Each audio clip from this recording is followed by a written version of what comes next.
छठी मैया चलानी गावनामा मांगे बाबा से दहेज। छठी मैया चलानी गावनामा मांगे बाबा से दहेज। बाबा देहनी धेनु गैया गैया चोकरत जाय। बाबा देहनी धेनु गैया गैया चोकरत जाय। छठी मैया चलानी गावनावा मांगी पापा से दहेज। छठी मैया चलनी गावनावा मांगी पापा से दहेज।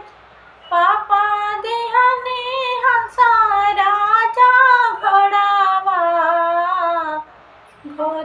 घोड़ावा टपकते जास।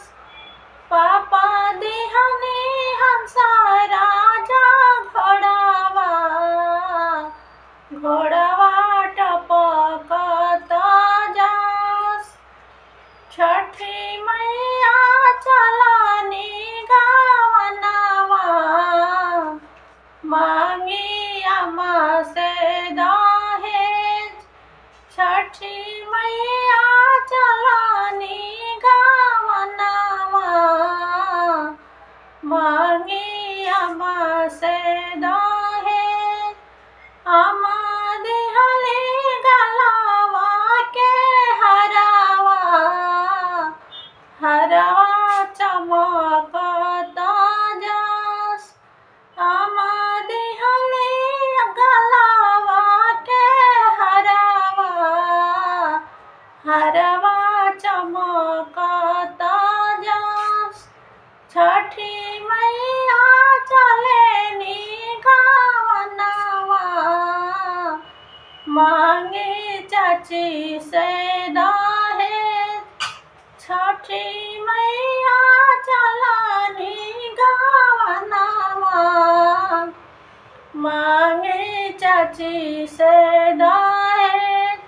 चाची देहनी चटकी चुनरिया